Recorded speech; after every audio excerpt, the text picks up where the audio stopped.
नमस्कार। आकाशवाणी से प्रस्तुत है समाचार प्रभात।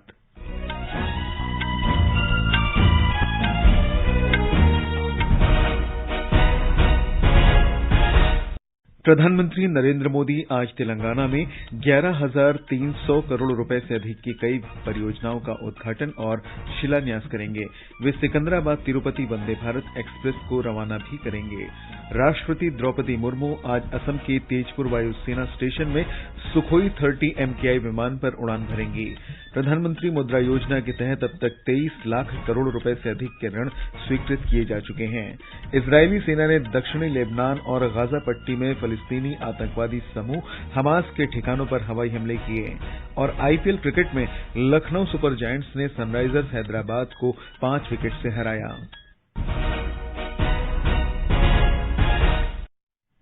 समाचार प्रभात के साथ मैं निखिल कुमार। प्रधानमंत्री नरेंद्र मोदी आज 3 दिवसीय दौरे पर दक्षिण भारत के 3 राज्यों हैदराबाद, तमिलनाडु और कर्नाटक जा रहे हैं। वे आज हैदराबाद में कई विकास परियोजनाओं का शिलान्यास और उद्घाटन करेंगे। बाद में वे सिकंदराबाद परेड ग्राउंड में एक जनसभा को संबोधित करेंगे। हमारे संवाददाता ने खबर दी है कि 3 राज्यों की यात्रा के पहले चरण में वे तेलंगाना में कुल 11,355 करोड़ रुपए की कई रेल और राजमार्ग तथा अन्य परियोजनाओं का उद्घाटन करेंगे और आधारशिला रखेंगे। प्रधानमंत्री सिकंदराबाद से तिरुपति जाने वाली वंदे भारत रेलगाड़ी को रवाना करेंगे। ये 2 तेलुगु भाषी राज्यों तेलंगाना और आंध्र प्रदेश के लिए दूसरी वंदे भारत रेलगाड़ी है। इसके अलावा प्रधानमंत्री लगभग 715 करोड़ रुपए की लागत वाली सिकंदराबाद रेलवे स्टेशन की पुनर्विकास परियोजना की आधारशिला रखेंगे और सिकंदराबाद महबूबनगर दोहरीकरण परियोजना राष्ट्र को समर्पित करेंगे। इस अवसर पर श्री मोदी 13 नई मल्टी मॉडल परिवहन सेवाओं का भी उद्घाटन करेंगे। हैदराबाद से MS लक्ष्मी की रिपोर्ट के साथ समाचार कक्ष से मैं कनकलता। प्रधानमंत्री 6 राजमार्ग परियोजनाओं के विस्तार और अखिल भारतीय आयुर्विज्ञान संस्थान एम्स बीबीनगर के विभिन्न विकास कार्यों की वर्चुअली आधारशिला रखेंगे। तेलंगाना में वे अपने कुछ घंटों की संक्षिप्त यात्रा के बाद चेन्नई के लिए रवाना होंगे। प्रधानमंत्री नरेंद्र मोदी 2 दिन के कर्नाटक दौरे पर आज शाम मैसूर पहुंच जाएंगे। हमारे संवाददाता ने खबर दी है कि वे कल सुबह बांदीपुर राष्ट्रीय पार्क का दौरा करेंगे और बाद में भारतीय बाघ गणना रिपोर्ट भी जारी करेंगे। प्रधानमंत्री नरेंद्र मोदी 2 दिन के कर्नाटक दौरे पर आज शाम मैसूर पहुंचेंगे। हमारे संवाददाता ने खबर दी है कि वे कल सुबह बांदीपुर राष्ट्रीय पार्क का दौरा करेंगे। इसके बाद वे तमिलनाडु सीमा के निकट तेप्पाकाडू और मधुमलाई वन क्षेत्र भी जाएंगे। श्री मोदी ऑस्कर विजेता डॉक्यूमेंट्री फिल्म एलिफेंट विस्परर में दर्शाए गए बोम्मा और उसके दल से मुलाकात करेंगे। प्रधानमंत्री फिल्म निर्माण से जुड़े लोगों से भी मिलेंगे। राष्ट्रीय पार्क के इस दौरे के बाद श्री मोदी मैसूर लौट आएंगे और फिर बाघ परियोजना से संबंधित कार्यक्रम में भाग लेंगे, जिसने 50 वर्ष पूरे कर लिए हैं। इस अवसर पर श्री मोदी अखिल भारतीय बाघ गणना रिपोर्ट भी जारी करेंगे। सुधींद्रा की रिपोर्ट के साथ समाचार कक्ष से मृगनयनी पांडे।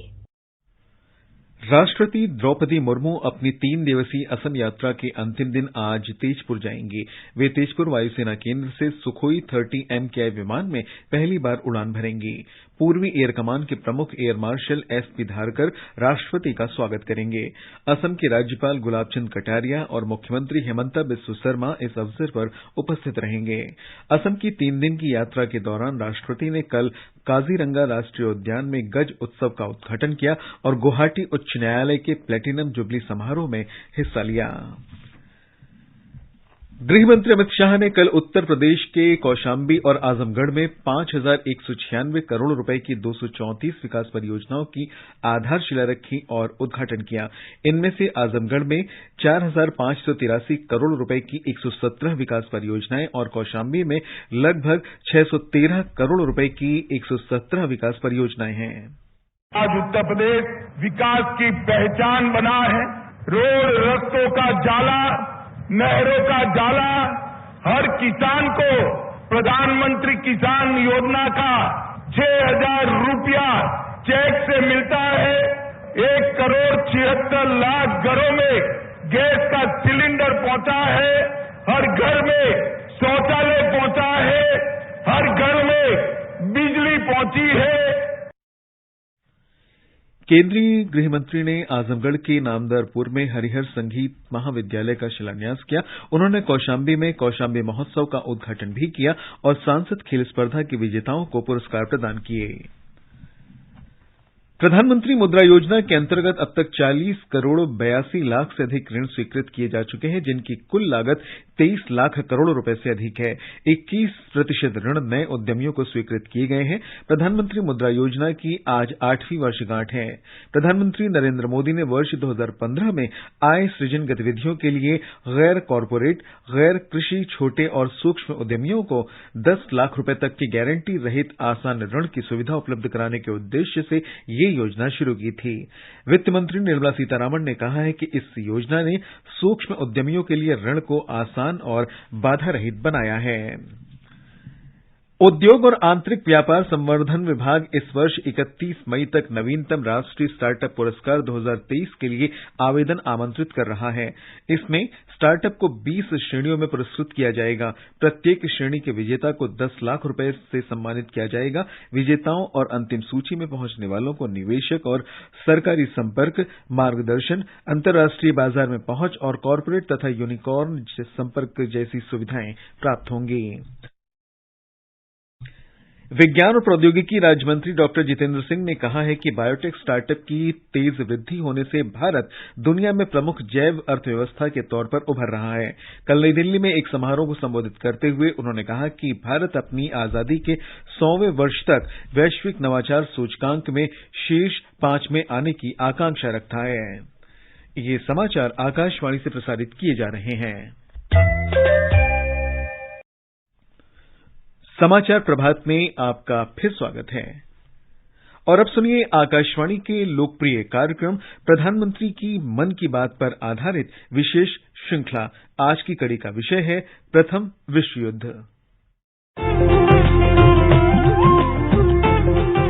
लोग, आवाज और सीधा संवाद, यानी आपके हम सबके मन की बात। जी हां, ऐसे ही करोड़ों लोगों से जुड़ जाते हैं हमारे प्रधानमंत्री हर महीने मन की बात कार्यक्रम के साथ। आकाशवाणी पर यह सिलसिला अप्रैल में 100वीं कड़ी के साथ जारी रहेगा। इस विशेष मौके पर मन की बात कार्यक्रम से प्रधानमंत्री के चुनिंदा संबोधनों को फिर प्रस्तुत किया जा रहा है। इस विशेष कार्यक्रम की 49वीं कड़ी में प्रस्तुत है प्रधानमंत्री की वो बात जिसमें उन्होंने पहले विश्व युद्ध के नायकों के शौर्य को याद किया है। पहले विश्व युद्ध में भारत की भले ही सीधी भागीदारी नहीं रही, लेकिन उसकी गाथा भारतीय सैनिकों के पराक्रम के जिक्र के बिना पूरी नहीं हो सकती। दुनिया को बदलने वाले पहले विश्व युद्ध में भारत की माटी के भी कई लाल शहीद हुए। कई ने अपने शौर्य से दुश्मनों के छक्के छुड़ाए। दुनिया में शांति बहाली के लिए तमाम भारतीय शूरवीरों ने अपना खून दिया। प्रधानमंत्री मोदी ने 28 अक्टूबर 2018 को प्रसारित मन की बात कार्यक्रम में भारतीय सैन्य इतिहास की इस गाथा को यूं याद किया है। भारत के लिए प्रथम विश्व युद्ध एक महत्वपूर्ण घटना थी।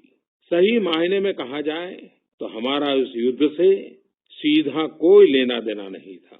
इसके बावजूद भी हमारे सैनिक बहादुरी से लड़े और बहुत बड़ी भूमिका निभाई, सर्वोच्च बलिदान दिए। भारतीय सैनिकों ने दुनिया को दिखाया कि जब युद्ध की बात आती है तो वो किसी से पीछे नहीं है। हमारे सैनिकों ने दुर्गम क्षेत्रों में, विषम परिस्थितियों में भी अपना शौर्य दिखाया है। इन सब के पीछे एक ही उद्देश्य रहा, शांति की पुनः स्थापना।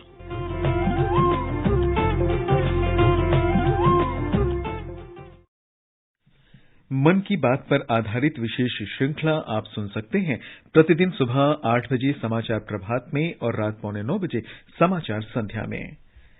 स्वास्थ्य मंत्री मनसुख मांडविया ने राज्यों और केंद्र शासित प्रदेशों के स्वास्थ्य मंत्रियों के साथ कल समीक्षा बैठक की। देश में बढ़ते कोरोना संक्रमण के कारण ये बैठक बुलाई गई थी।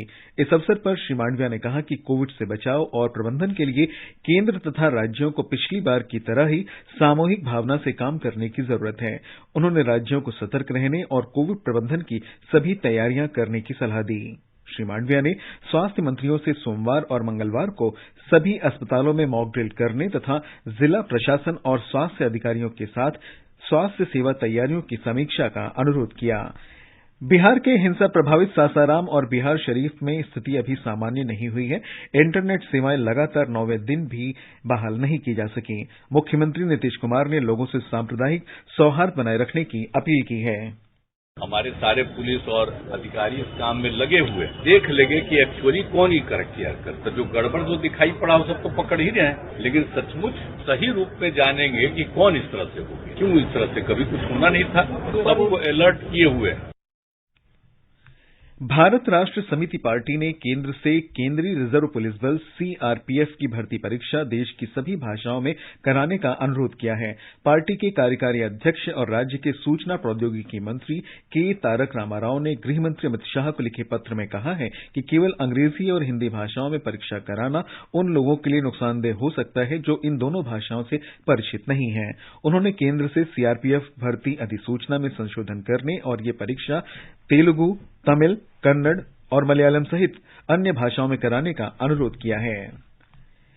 इजरायल ने दक्षिणी लेबनान और गाजा पट्टी में फिलिस्तीनी आतंकवादी समूह हमास से जुड़े ठिकानों पर हवाई हमले किए हैं। इजरायली सेना ने कहा है कि ये हमले उनके देश के उत्तरी हिस्से में दागे गए रॉकेटों की प्रतिक्रिया में किए गए हैं। दोनों देशों के बीच 2006 के युद्ध के बाद लेबनान में सबसे ज्यादा रॉकेट दागे गए। हमले शुरू होने के बाद से गाजा में आतंकवादियों ने दर्जनों और रॉकेट दागे। इजरायली अधिकारियों के अनुसार इजरायल के हमले के बाद उसके कब्जे वाले वेस्ट बैंक में एक बस्ती के पास गोलीबारी में 2 लोग मारे गए। इस सप्ताह की शुरुआत में यरूशलेम स्थित अल अक्सा मस्जिद में इजरायली पुलिस के छापे के बाद से इस क्षेत्र में तनाव चरम पर है। आईपीएल क्रिकेट में आज गुवाहाटी में दिन में 3:30 बजे राजस्थान रॉयल्स का मुकाबला दिल्ली कैपिटल से होगा। दूसरे मैच में मुंबई में शाम 7:30 बजे चेन्नई सुपर किंग्स और मुंबई इंडियंस आमने सामने होंगे। इससे पहले प्रतियोगिता में कल रात लखनऊ में लखनऊ सुपर जायंट्स ने सनराइजर्स हैदराबाद को 5 विकेट से हरा दिया। सनराइजर्स हैदराबाद ने पहले बल्लेबाजी करते हुए निर्धारित 20 ओवर में 8 विकेट पर 121 रन बनाए। जवाब में लखनऊ सुपर जायंट्स ने 24 गेंद शेष रहते ही 5 विकेट के नुकसान पर यह लक्ष्य हासिल कर लिया गया। जम्मू कश्मीर के उपराज्यपाल मनोज सिन्हा आज जम्मू संभाग के रामबन जिले में मनोरम सनासर पर्यटन स्थल में 40 कनाल में फैले ट्यूलिप उद्यान का उद्घाटन करेंगे। हमारे जम्मू संवाददाता ने बताया कि उपराज्यपाल आज दोपहर लाल, पीले, सफेद और बैंगनी रंग के 2.5 लाख से अधिक ट्यूलिप फूल सुंदर उद्यान को जनता को समर्पित करेंगे। सनासर पर्यटन स्थल उधमपुर जिले के जम्मू श्रीनगर राष्ट्रीय राजमार्ग के किनारे पर्यटन स्थल पत्नीटाप से 20 किलोमीटर दूर स्थित है। ये समाचार हमारी वेबसाइट newsonair.gov.in/हिंदी पर भी उपलब्ध हैं। और अब समाचार पत्रों की सुर्खियों के साथ है फरहत नाज। धन्यवाद निखिल। केंद्रीय स्वास्थ्य मंत्री की राज्यों के स्वास्थ्य मंत्रियों के साथ हुई बैठक आज प्रकाशित अधिकतर अखबारों के मुख्य पृष्ठ पर है। दैनिक जागरण की खबर है, बढ़ रहा कोरोना संक्रमण, राज्य रहे सतर्क। वहीं देशबंधु की सुर्खी है, कोरोना से निपटने के लिए केंद्र ने कसी कमर, 10 और 11 अप्रैल को पूरे देश में होगी मॉक ड्रिल। नवभारत टाइम्स लिखता है, कोविड पर बोली सरकार, टेस्टिंग बढ़ाएं, अलर्ट रहें।